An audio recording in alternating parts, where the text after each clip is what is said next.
Welcome to OPW Live's Match of the Week here in the second week of February 2021. My name is Chris from OPW Live. That is Alex from OPW Live.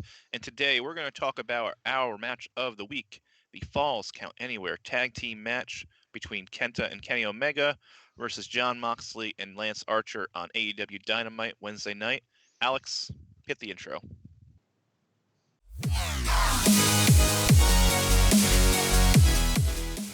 All right, Alex. That was a fun match. I don't know about you. That's why we selected as our match of the week. Not because there's a lot of wrestling, although the wrestling that was pretty awesome. It was just a fun match. Falls Count Anywhere. I've always loved the Falls Count Anywhere stipulation. I think it's probably my favorite stipulation of all time. I think back to the empty arena match, Sunday halftime heat as like the standard bearer for Falls Count Anywhere matches. And it was just a lot of fun. I really like it when wrestlers, take it out of the ring, take it to places around the arena. So we saw them, they go backstage. They went into the kitchen, which is always fun. Lance Archer threw a box of potatoes. Jon Moxley had a potato in his hand and was punching, I think, Kenny Omega with it. It was just absolutely, chef's kiss, as always. What did you think? Oh, like you said, Falls Count Anywhere matches are always a fun time. There's still a part of me that wishes we could see more of them happen like outside of the arena, but even when it's still contained within the arena, it's still a fun time. This one in particular was it was a blast, and I mentioned this a little bit on Thursday, like on our regular show, but there's some really good spots to this. The potato spot, like you mentioned, which like I love the potatoes. I had to go back and watch the full match because I mentioned like the technical issues I had. So I went back, watched the match, saw like all the spots that we were talking about and stuff. The potato spot was really funny and really good. And I still can't get over that one spot. The Regan, Kenta getting out of whatever.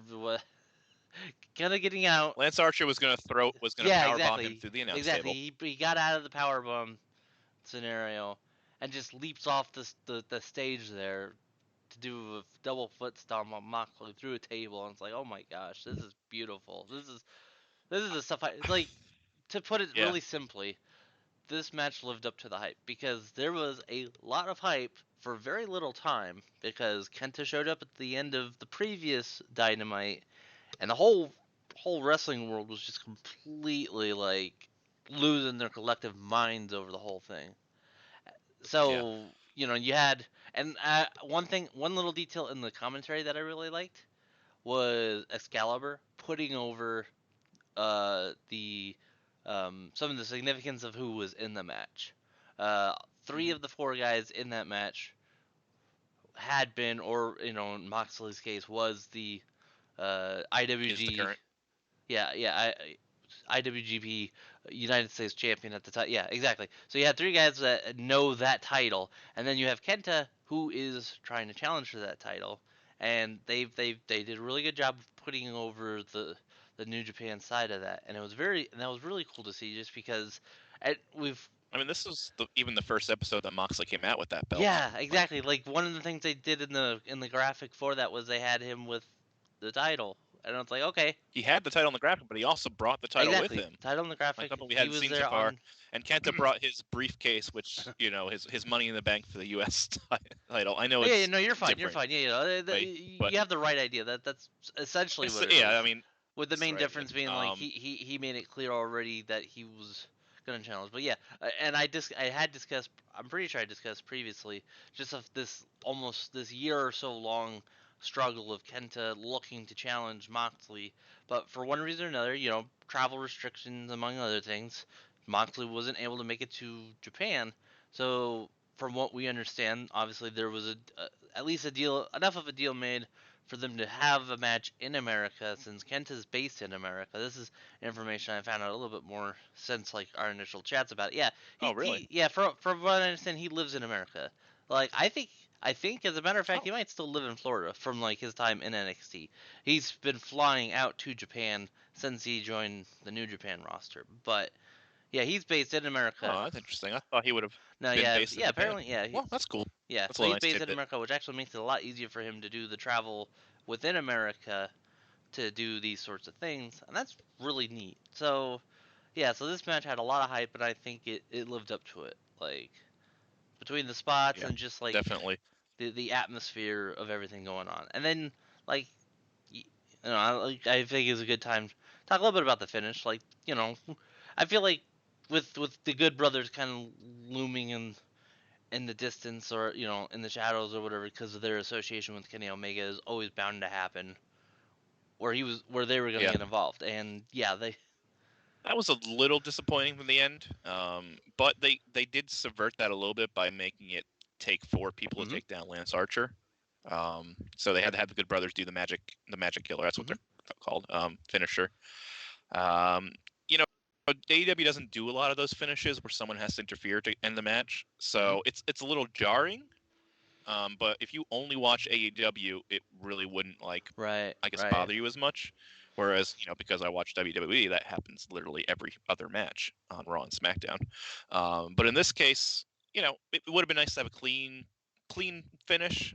But what we got instead was kind of setting up Lance Archer as the next challenger to Kenny Omega, which I think is where we're going in the story. He Yeah. might challenge at Revolution next month, most likely. I would imagine either him or Pac. I don't know where they're going exactly with that yet. Which is nice, not knowing exactly where they're going, but they really set up Lance Archer as, wow, you needed 4 people to take him down. Kenny Omega has no chance to Yeah. defend the title against him, which is good. Like they've kind of misused Lance Archer up until this point because he's been presented as this monster, but he doesn't win all. He's Right. not at the top of the card. So I think this kind of takes a nice step in correcting that a little bit. Hopefully we'll see more of that develop over the next coming weeks. But other than that, so let's wrap this up here. 1 out of 5 Smarks. Alex, what do you rate this match? Trying to think. All things considered, I think I'm kind of with you in that the ending was a little jarring, but like I think more than anything, it helped it helped set up the situation with Archer. Ultimately, it's really hard for me to give this a perfect 5. So just to be a little safer than that, I'm gonna go with 4.5 Smarks. I'm actually in agreement. I was going to do 4.5 as well. I think that we couldn't get a clean finish, and I understand the story demanded to have Mhm. the dusty finish, so to speak. Um, and it was just if this was on a pay-per-view and that happened, that would definitely take them the match quality. But the fact it was just a main event or Dynamite, saves it a little bit. It was still an excellent match, by no means, and the ending was not bad.